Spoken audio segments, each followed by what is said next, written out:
What's going on, everybody? Welcome to another exciting episode of the Extraordinary Man Podcast. I am one half of your host, Phil Jones, Mike Jones. Have you guys know me personally and professionally? And today, I have to have a conversation with some people. And forgive me, but this is going to be probably one of the most candid episodes that I can get into. As many know, I'm 38. I'm a father. I am sitting out here watching the landscape of the dating market, trying to understand why exactly it is what it is. Now, I'm not actively involved in the dating market. I have no interest, obviously. But at the same time, as somebody that's a tad bit older, I'm sitting back watching from the sidelines and just observing a lot of what it is that we see out here in the dating market. And I'm just looking at what happened. What happened? When did men become reduced to the role of ATMs? When did women get reduced to their physical appearance? How did we get here? What happened? I'm not 100% sure. And I know that there are plenty of theories. Every time you turn around, there's a different podcast emerging talking about what men want and what women want and how we. And I'm just perplexed at the amount of stupidity that's out here on the internet today. Now, some of these things I agree with, a lot of these things I don't agree with. I'm going to touch on quite a few of them today, and I hope that you guys can follow along. But at the same time, I'm going to be real with many of you guys. People don't want relationships, they want dominance. They want to bypass the hierarchy structure. They don't know what they want. They have illusions of what they thought that it was for their grandparents or great grandparents back in the day, and they are looking for tidbits and pieces. At least that's what I'm led to believe. I could not, in good faith, sit here and listen to a lot of these people, younger, my age bracket, or whatever have you, that are actually looking for relationships because they want true companionship, want to build families, and want to work together and build something. Okay, so from some of the popular things that I hear a lot of women in the podcast space on the internet, even in like domestic work, whatever the situation may be. A lot of women have this idea that they want a man to come in the door already established by the time he meets her. She wants him to already have his stuff together, you know, finances, credit, or basically already be a full package and then bring her in. There's parts of that that I agree with. I don't believe personally that a man should be dating or trying to date with the pursuit of marriage or anything along those lines if he doesn't have at least the basics together. He should have a place to stay. You should have a fairly decent credit score. You should have some semblance of being able to support yourself. I always say this, that men should have the big three. He should have his finances in order, should have his mental health in order, he should have his household in order. And if those things are in order, then you at this point in time are somewhat in the ballpark. We're going to constantly have goals and things that we want to accomplish, but at least if you have the bare minimum done, you can have some fundamental building blocks to build from. When it comes down to women, guys like a myriad of different things. There are guys that like the more shapely women. There are guys that like the more fit women. There are guys that want every spectrum of the physical appearance. But for the most part, the majority thing that I hear men say that they want is somebody that's going to bring peace to their life. Somebody that's not going to stress them out. Somebody that's not looking for somebody that is going to constantly bring drama and chaos and nonsense to the covenant. I, as somebody who walked into a relationship where I was not ready, it caused a lot of problems because number one, when it was time to do things, I was not capable. Because I wasn't capable, it caused me to feel less than in myself. That portion of me that felt less than ultimately started spilling over into the relationship and it started affecting how I was treating her. It affected how, because she was giving, She wanted to do everything under the sun to assist me with getting where I need to get to. The problem is that when it comes down to a lot of guys, because of the lack of male leadership and male role models that we have in most occasions, we don't really know where to go. So it's hard to have the same person that we're supposed to be taking care of us. And in some situations, well, this is a whole rabbit hole. If you want to get into the history of whatever have you, I mean, there's plenty of content out here to go over that. I just want to hit on some key points with this. A man is a man all day long, and a woman is a woman all day long. Your behavior, your traits, how you carry on, what you bring, whether it's burden or whether it's peace, whatever it is that you do or don't do, it doesn't diminish your existence as a man or a woman. What it is that there's somebody for everybody. And what works for you may not work for me. The only way that I see relationships working for real is that people have to be willing to work together. This is what I have. This is what I'm bringing to the table. This is what I'm trying to do. This is what you have. This is what you're bringing to the table. This is what you're trying to do. Can these things come together? And can our goals and the things that we want to accomplish, can we form those things together to make an interdependent situation? Anything else outside of that is foolish. It's just absolutely dumb. It's asinine. Now, you have to understand that if you are a woman that wants a man to come in and he already has himself established, he's going to have boundaries. He's going to have rules. He's going to have things that you're going to have to abide by because he will ultimately be taking care of you. If you want a partnership with somebody, you need to find a man that's okay with having a partnership. If you're trying to have it to where a man is a leader, you cannot have traditional ideas of a man being a leader in the household and still expect a partnership. These two things cannot coexist. I cannot lead something and walk with you hand in hand at the same time. You got to choose something. So if you're going to be somebody that's going to be somebody's backbone, they're going to be their ride or die, going to be their support system, you have to understand that how that support is initiated is going to make or break that relationship. You can't pick and choose that at this point in time you're my equal, but at this point in time you need to take the lead and figure out how to solve that problem. That does not work. And unfortunately, there's a lot of situations to where I see young women, they kind of just want it all. I want him to respect me as his equal, but I also want him to take full care of me. I want to have the option to do, but I want to be respected if I chose to do. I want his money to be our money, and I want my money to be my money. It's a lot of weird stuff going out here in the atmosphere. And don't think I'm taking my foot off the neck of some of these guys, because some of these guys, you guys come from households or communities to where women are the ones who generally are taking care of stuff. So you guys, you run outside, you're doing things that you do, and a lot of the ideas that you have as far as how relationships are supposed to go is that the woman takes care of you, she nurtures you, she does things for you that you are unwilling to do for yourself. And again, this is not indicative of everybody, but it is highly indicative of a lot of people that I have met in my lifetime. And at some point in time, we have to just be honest with ourselves. The thing about the internet and these mantras and these group think tanks, these echo chambers, however you want to call it, the big issue with a lot of these spaces is that they validate ideology. And you take that ideology and you want to apply that ideology to the real world, it doesn't work. It doesn't work. You cannot be somebody in the low five figures earning barely enough to take care of yourself and think that you're going to come in the house and a woman is just going to just drop and bend over backwards and y'all struggling.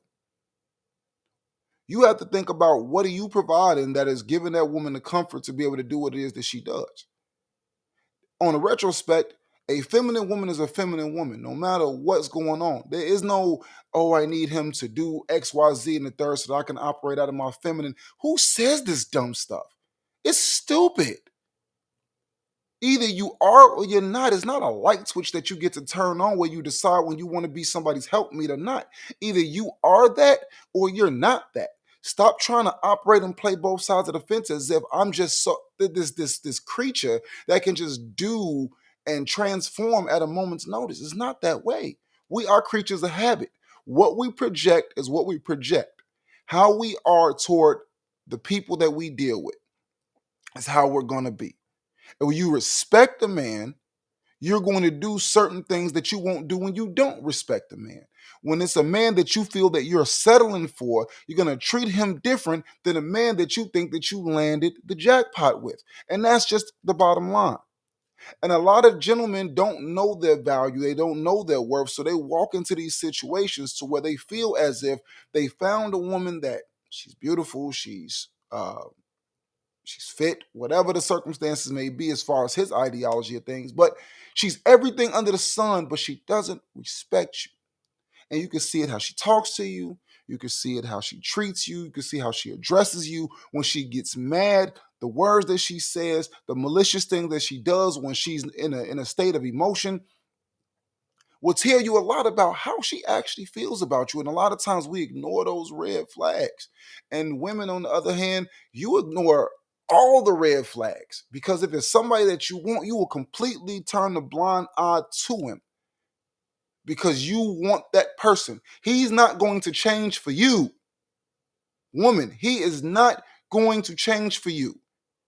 I'm sorry to say this. A man that is in love with a woman is going to change to bring out the best benefit of himself for the sake of that relationship on his own terms. If he is unwilling to change his behavior because you're around, he's never going to do it. Because men don't change for women. Men change because they feel the need to change for themselves. That's it. I know a lot of women who will adjust for their man. I need you to be more like this. Okay. I need you to be more like this. Okay. I need you to temper your tongue. Okay. Men don't do that. Men will not do that. And any man that will do that, the situations that I have seen, and again, I'm only speaking on what I've seen with my own two eyes or what I've experienced in my own situations. This is not a not all type of circumstance. Women stop respecting them because a man that is not on his program is not a man that she can respect. If he can sway with the wind and he goes ebb and flow and he just moves like water and he's not somebody who has a direction that he's going into and she doesn't have a direction to follow in that man's life, if he does not show and exemplify leadership qualities, she does not respect him. And man, I'm telling y'all, before y'all enter into a relationship with anybody, you need to have a program. That woman is going to respect the fact that you have a program and it gives her an opportunity to choose if that's something that she wants to be a part of or not. You say that you're an entrepreneur and you're trying to build this business, great. Give her an opportunity to choose if she wants to be there in the ground floor building that business with you. If she doesn't, and you end up developing and building and creating, well, guess what? You need to have some standards when the person comes along after you've already built it because of the fact that, hey, guess what, ladies? You're going to get a different level of treatment when you were with me from day one than you're going to get when you're with me with day 100.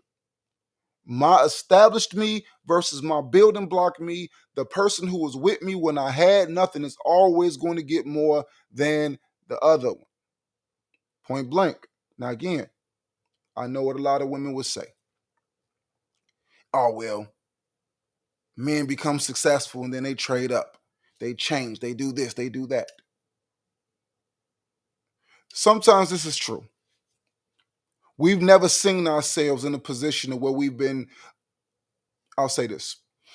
A lot of men don't know what it feels like to be truly desired by women. So when you come into his life and you change the way he dresses and you change the way that he speaks, you upgrade him. You give him certain things that he needs to work on. Again, it's like when you're in that covenant, you are getting him certain types of cologne, certain types of clothes. You're changing the way that he dresses. You're putting him in positions to where he is now what women like. You're turning him into that. Well, guess what? He's never been that before. He doesn't know. And sometimes men lose sight and they forget that it's not him, it's what you're pouring into him that's making him more appealing to the women. It's his ambition and goal orientation that he has to protect and procure the relationship that he has with you that is making him more appealing for women. And sometimes we need us as men to keep other men in check. Hey man, yeah, that's out there and it look good, but you step out, we can't respect you. You not one of us. You go outside and you go play around because you wouldn't be that if not for what that woman invested into you. Point blank, period. And sometimes men do lose sight of that. And I won't disagree to say that it's very easy for the eye to get wandered or for that small talk that he's never used to getting to start getting into his head. I'm no exemption. Most men are no exemption. It takes time, but it also takes a community of people. Most importantly, fathers, mentors, coaches, people around us to actually be able to keep us in stuck, keep us in that reality check mode. And these days, we don't have those people. So this is the Extraordinary Man podcast. We believe in stats around here, cuz.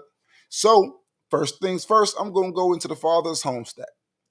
And I'm only going into this stat because I need people to understand that there's a lot of drawbacks that happen to children and a lot of damage that happens as they're becoming adults for what happens when you do not have a male presence in the house. I know I'm not the first person to go into this stuff, but I'm going to go into it anyway because it would not be right as a father, as somebody who's actively involved in the raising of his child, to not go through it. So let's get into it.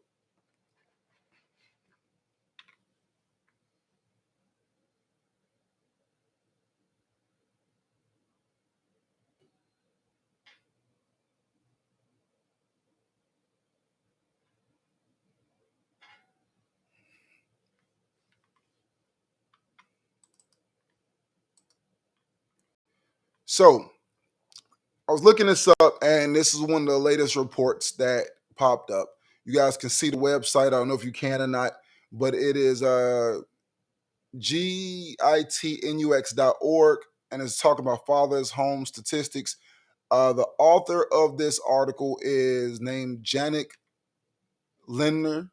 Janik is co-founder of Gitnix and has been working on digital space since 2016 and specialized in content and tech. This article was last updated December 20th, 2023, which is not that far off. You know, statistics are usually a year or so behind, so this is actually fairly recent. So in these situations, a couple of highlights that we have here. Number one, let me get rid of these ads.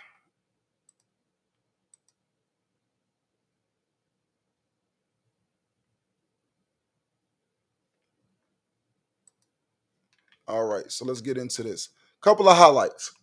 Fatherless homes statistics. 43% of U.S. children live without their father.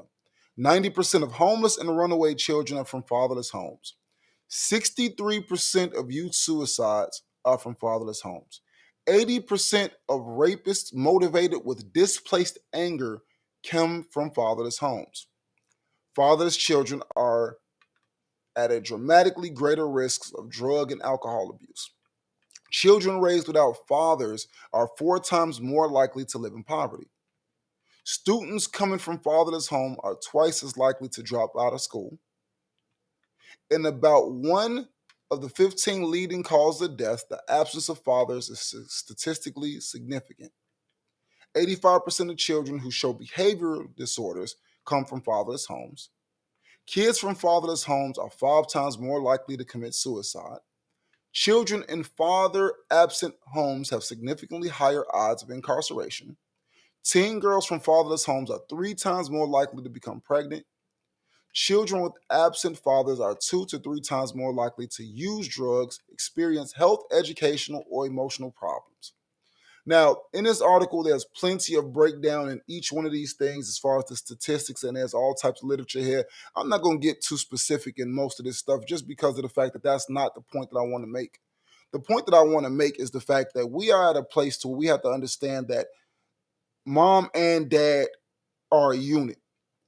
And if we don't understand how to cohesively work together and you think that you can do this on your own, the statistics say that it is not feasible. that it should not be done. Yes, can you raise a child on your own in certain respects? Yes. Should you raise a child on your own? No, it's not smart. It's not smart. So a couple of things is okay. Well, there's always the excuse of well, this guy, he's emotionally abusive, he's a narcissist, he's a this, he's a that. Baby, you picked him. You picked him. And I understand people say, oh, well, he wasn't like that in the beginning. He just became that way. Usually the signs are that. And a lot of times, if we're being completely honest with ourselves, the signs were that we ignored it because we really liked him. We hoped that he would change. We kept pouring into him, pouring into him, pouring into him, hoping that he eventually will realize your value and your worth. And eventually you got tired, or eventually he moved on and you were left holding the bag. That's majority of the situation. I think if we look at how many single mother households there are, that some point in time, I have to say, I don't want to be part of that statistic. Matter of fact, let's look up that statistic. Let's just play the game, shall we?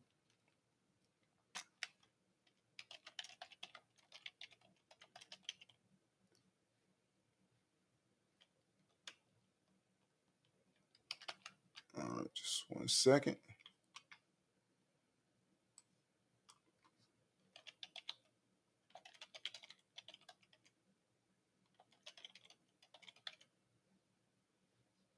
All right.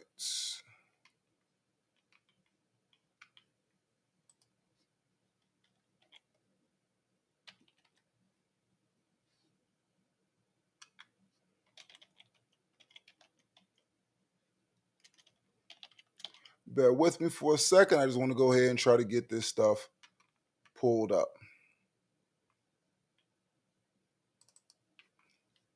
All right.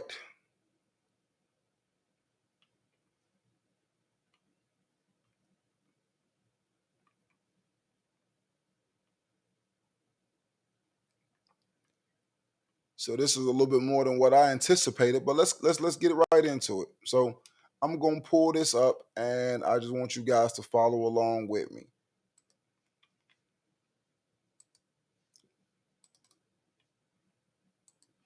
So this article here, single mother statistics. Single motherhood has grown so common in America today that 80% of single parent families are headed by single mothers. A third live in poverty. So let's look at this. First and foremost, let's go to the website, singlemothersguide.com.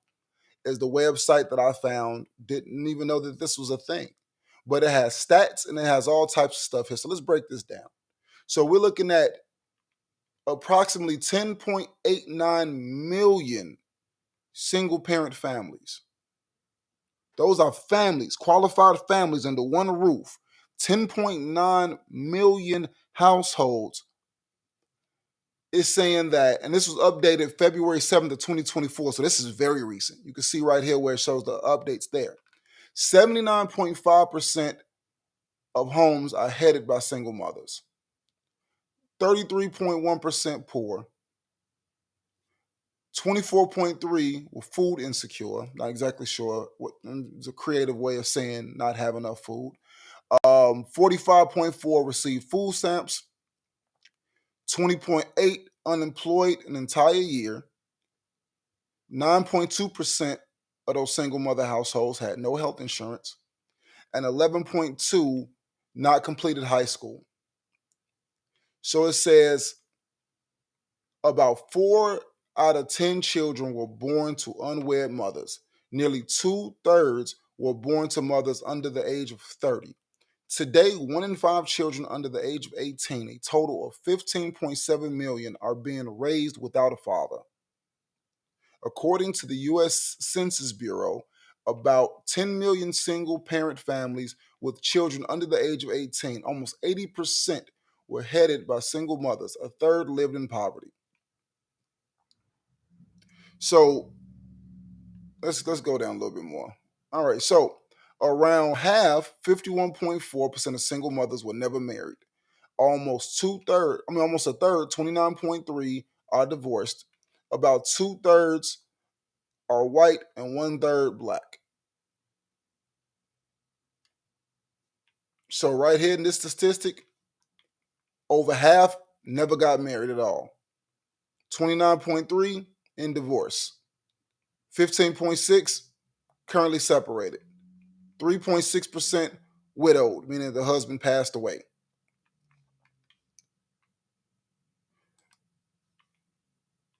Ladies and gentlemen, the stats are right there.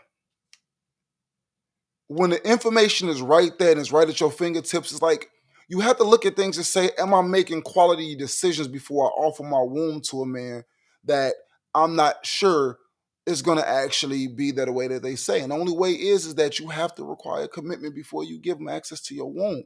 You have to require it.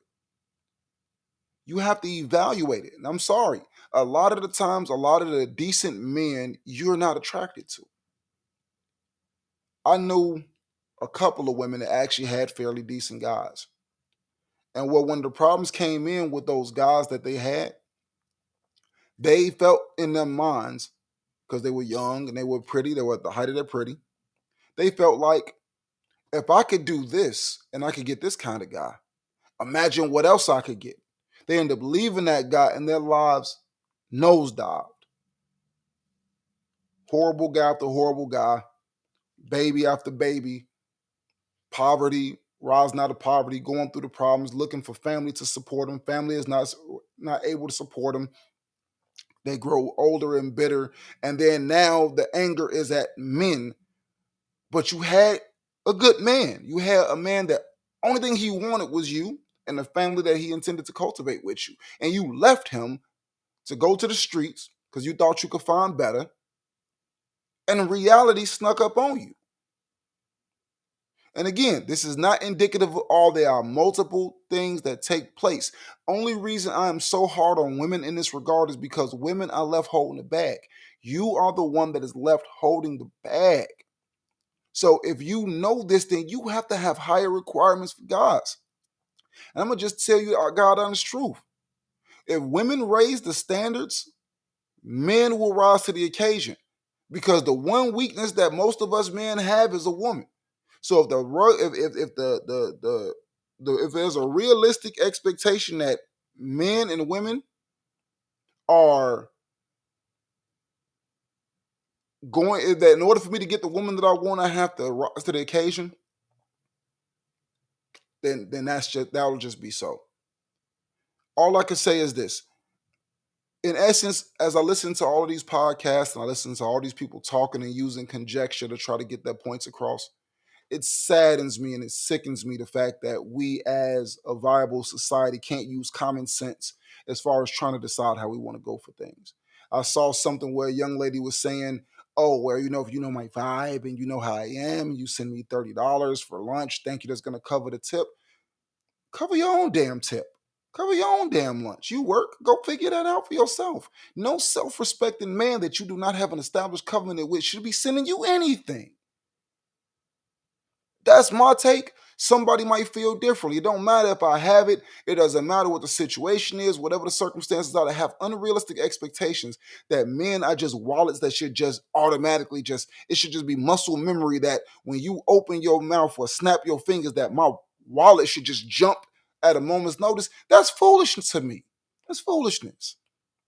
I don't think any man should allow himself to be held to such a ridiculous standard.